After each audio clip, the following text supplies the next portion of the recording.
Hi guys, welcome back to MG Sevan YouTube channel. ನೀವೇನಾದ್ರೂ ಮೊದಲಿಗೆ ನಮ್ಮ ಚಾನಲ್ ನೋಡ್ತಾ ಇದ್ರೆ ಲೈಕ್, ಶೇರ್ ಮತ್ತೆ ಸಬ್ಸ್ಕ್ರೈಬ್ ಮಾಡ್ಕೊಳ್ಳಿ. ಹಾಗೆ ಪಕ್ಕದಲ್ಲಿರೋ ಬೆಲ್ ಐಕಾನ್ ಕ್ಲಿಕ್ ಮಾಡಿ.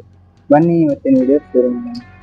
ನಾನು ಇವತ್ತು ಬಂದಿರೋದು ಉಡುಪಿಯಲ್ಲಿ ಶ್ರೀಕೃಷ್ಣನ ದರ್ಶನ ಪಡೆಯೋದಕ್ಕೆ ನಾನು ಬಂದಿದ್ದೀನಿ.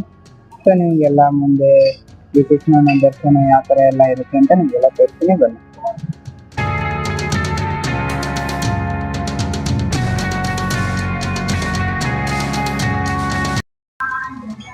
ರಥ ನೋಡ್ಬೋದು ಫ್ರೆಂಡ್ಸ್. ಇಲ್ಲೊಂದಿದೆ ಮತ್ತೆ ಅಲ್ಲೊಂದಿದೆ, ಎರಡು ರಥ ಇದೆ.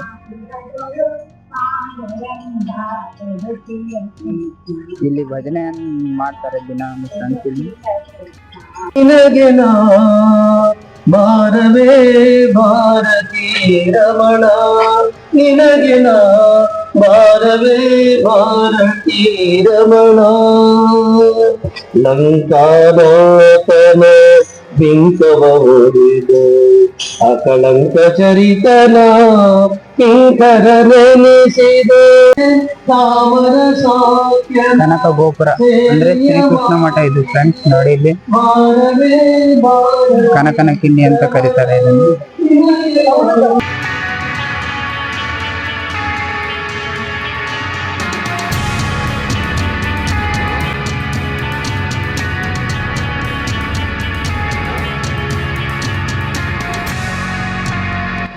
ಮೂರ್ತಿ ನೋಡ್ಬೋದು ಫ್ರೆಂಡ್ಸ್. ಇಲ್ಲಿ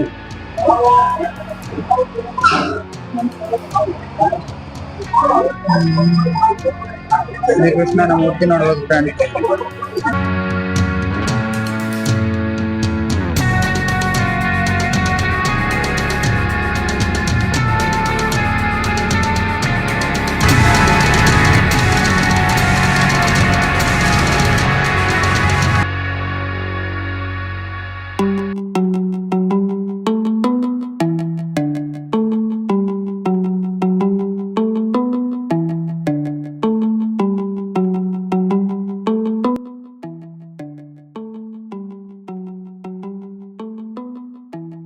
ಸೊ ಫ್ರೆಂಡ್ಸ್, ನಾನು ಒಳಗಡೆ ಹೋಗಿ ದರ್ಶನ ಪಡ್ಕೊಂಡ್ ಬಂದೆ. ವಿಡಿಯೋ ಮಾಡ್ಬೇಕಂತಂದ್ರೆ ಎಲ್ಲ ಕಡೆ ಫೋನ್ ಅಲವ್ ಇಲ್ಲ ಅಂತ ಎಲ್ಲ ಕಡೆ ಹಾಕಿದ್ದಾರೆ. ಸೊ ಆ ಕಾರಣದಿಂದ ನಿಮಗೆ ಒಳಗಡೆ ಶ್ರೀಕೃಷ್ಣ ಮೂರ್ತಿ ಎಲ್ಲ ತರ ಇರುವಂತ ಮೂರ್ತಿಗಳನ್ನ ತೋರ್ಸಕ್ಕಾಗಲಿಲ್ಲ. ಹೊರಗಡೆ ಏನೇನಿದೆ ಎಲ್ಲ ಆದಷ್ಟು ತೋರ್ಸೋಕೆ ಟ್ರೈ ಮಾಡ್ತೀನಿ.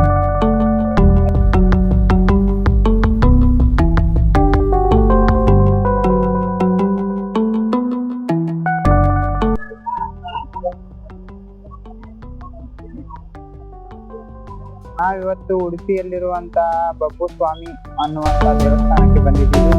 ಸೊ ದೇವಸ್ಥಾನ ಎಲ್ಲ ಯಾವ ತರ ಇದೆ ಅಂತ ನಿಮಗೆಲ್ಲ ಹೇಳ್ತೀನಿ.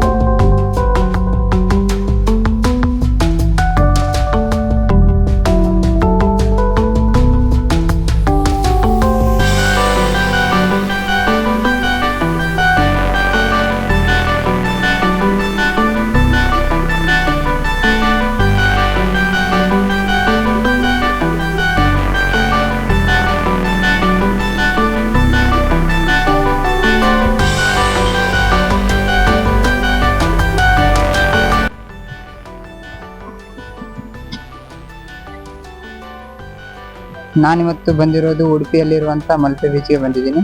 ಸೊ ನಿಮಗೆ ಮಲ್ಪೆ ಬೀಚಲ್ಲಿ ಎಲ್ಲ ಯಾವ ಥರ ಇರುತ್ತೆ, ಬೋಟು ಮತ್ತು ಎಲ್ಲ ಸಮುದ್ರ ಎಲ್ಲ ನಿಮಗೆ ತೋರಿಸ್ತೀನಿ ಫ್ರೆಂಡ್ಸ್. ನೋಡಿ ಹೇಗಿರುತ್ತೆ ಎಲ್ಲ ಮುಂದೆ ಪೂರ್ತಿ ವಿಡಿಯೋ ನೋಡಿ ಫ್ರೆಂಡ್ಸ್. ಮಲ್ಪೆ ಬೀಚ್ಗೆ ಸುಸ್ವಾಗತ, ವೆಲ್ಕಮ್ ಟು ಮಲ್ಪೆ ಬೀಚ್ ಅಂತ ಹಾಕಿದ್ದಾರೆ ಫ್ರೆಂಡ್ಸ್. ಸೊ ನಾವು ಯಾವಾಗ ಹೋಗೋಣ. ಅಯ್ಯೋ, ಗಾಂಧಿ ತಾತನ ಕುಂದರ್ಸ್ಬಿಟ್ಟಿದ್ದಾರೆ ಫ್ರೆಂಡ್ಸ್. ನೋಡಿ ಇಲ್ಲಿ ಯಾವ ಥರ ಮಲ್ಪೆ ಬೀಚ್ನ ಫೇಮಸ್ ಹೋಟೆಲ್ ಫ್ರೆಂಡ್ಸ್ ಅದು.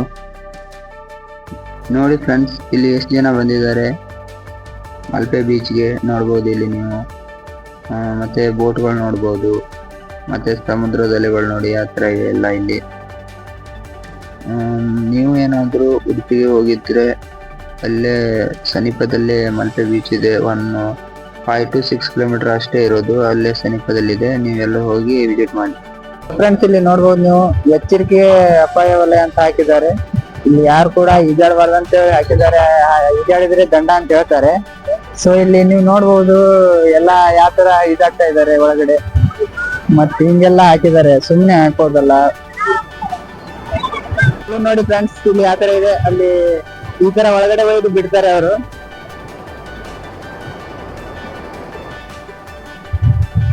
ಸೊ ಫ್ರೆಂಡ್ಸ್, ಈ ಬಲೂನ್ ಕಾಣ್ತಾ ಇದೆಯಲ್ಲ, ಈ ಬಲೂನ್ ಅಲ್ಲಿ ಒಳಗಡೆ ನಮ್ಮನ್ನ ಕುಂದ್ರೋದಕ್ಕೆ 200 ರುಪೀಸ್ ಫೀಸು. ಈ ಬಲೂನ್ ಅಲ್ಲಿ 4 ರಿಂದ 5 ಜನ ಅಷ್ಟೇ ಕುಂದ್ರಬಹುದು ಫ್ರೆಂಡ್ಸ್. ನೋಡಿ ಫ್ರೆಂಡ್ಸ್, ನಾಯಿ ಕೂಡ ಬೀಚ್ ಅಲ್ಲಿ ಬಂದು ಆಟ ಆಡ್ತಾ ಇದೆ ನೀರಲ್ಲಿ. ನೀವೇ ಬಂದು ಆಟ ಆಡ್ತೀರಾ ಹಿಂಗೆ?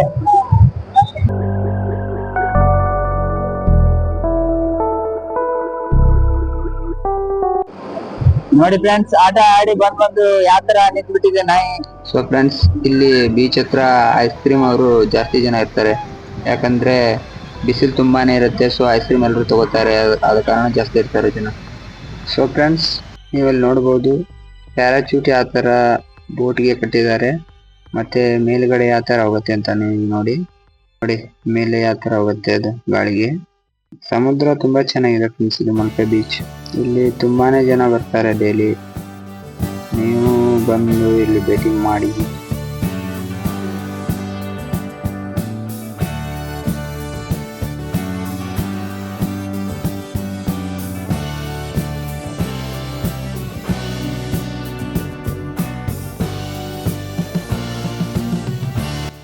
ಫ್ರೆಂಡ್ಸ್ ನೋಡಿ ಫ್ರೆಂಡ್ಸ್, ಇಲ್ಲಿ ಒಬ್ರು ಹುಡುಗಿ ಒಳಗಡೆ ಬರಲ್ಲ ಅಂತಂದ್ರು ಅವನು ಜಪ್ಕೊಂಡು ಹೋಗ್ಬೇಕಂತ ಪ್ಲಾನ್ ಮಾಡ್ತಾನೆ.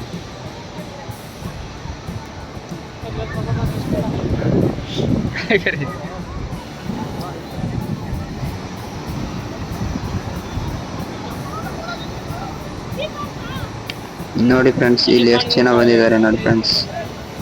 ಮಲ್ಪೆ ಬೀಚ್ಗೆ ಎಷ್ಟು ಜನ ಬಂದಿದ್ದಾರೆ ನೋಡ್ಬೋದು ಇಲ್ಲಿ. ಅದೇ ರೀತಿಯಲ್ಲಿ ಇಳಿತಿರೋದು ನೋಡಿ ಫ್ರೆಂಡ್ಸ್ ಬೋಟಲ್ಲಿ.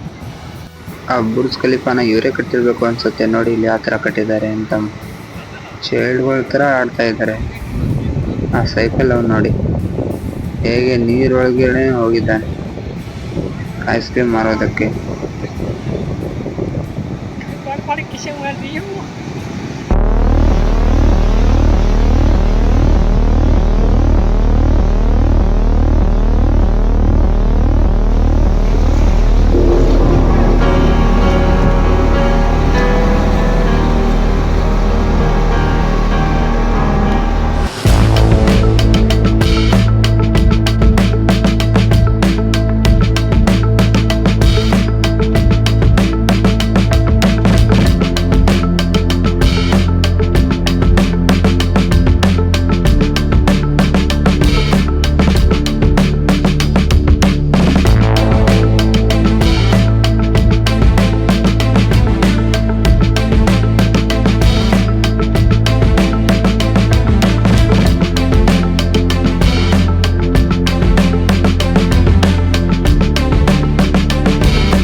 ನದಿಯೇ ಓ ನದಿಯೇ, ನಿನಗಾಗಿ ನಾ ಕಾಯುವೆ, ದಿನವೂ ನೀ ಬರುವ ಆ ದಾರಿಯ ಕಾಣುವೆ. ಸಪ್ತ ಸಾಗರ ದಾಚೆಯಲ್ಲೋ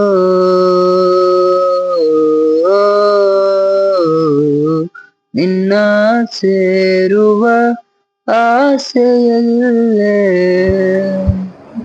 ಫ್ರೆಂಡ್ಸ್, ಈ ದೊಡ್ಡ ಬೋಟಲ್ಲಿ ಕುಂದಿರ್ಬೇಕಂದ್ರೆ ಇದರಲ್ಲಿ ಅಮೌಂಟ್ ಎಷ್ಟಾಗುತ್ತಂದ್ರೆ 400 ರುಪೀಸ್ ಆಗುತ್ತೆ ಒಬ್ಬರಿಗೆ.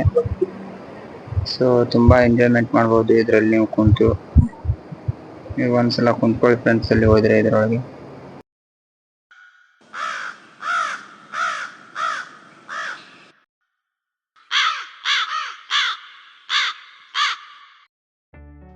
ಫ್ರೆಂಡ್ಸ್, ಅದಕ್ಕಿಂತ ಇನ್ನೊಂದು ತುಂಬಾ ಮಜವಾಗಿರೋದೇನೆಂದ್ರೆ ಇಲ್ಲಿ ಸಣ್ಣ ಬೋಟ್ ಇದೆ. ಈ ಸಣ್ಣ ಬೋಟು 4-5 ಜನರನ್ನ ಕುಂದಿಸ್ಕೊಂಡ್ಬಿಟ್ಟು ಜಕ್ಕೊಂಡ್ ಹೋಗುತ್ತೆ ಮುಂದ್ಗಡೆ. ಅದು ಅಲೆಗಳು ಬಂದಾಗ ಮೇಲ್ಗಡೆ ಹಾರುತ್ತೆ. ಮೇಲ್ಗಡೆ ಹಾರುವಾಗ ಅವ್ರ ಹೆಸರು ಕೆಳಗಡೆ ಬಿದ್ದು ಬಿಡ್ತಾರೆ. ಸೊ ಅವ್ರು ಮುಣಗಲ್ಲ, ಯಾಕಂದ್ರೆ ಅವ್ರಿಗೆ ಜಾಕೆಟ್ ಕೊಟ್ಟಿರ್ತಾರೆ. ಅದು ತುಂಬಾ ಮಜವಾಗಿರುತ್ತೆ ಫ್ರೆಂಡ್ಸ್, ಅದರೊಳಗೆ ಕೂತ್ಕೊಳ್ಳಿ. ತುಂಬಾ ಮಜಾ ಇರುತ್ತೆ ಅದು. ನೋಡಿ ಫ್ರೆಂಡ್ಸ್ ಎಷ್ಟು ಜನ ಬಂದಿದ್ದಾರೆ ಅಂತ ಇಲ್ಲಿ. ಇದು ಮಲ್ಪೆ ಬೀಚ್ ಇದು.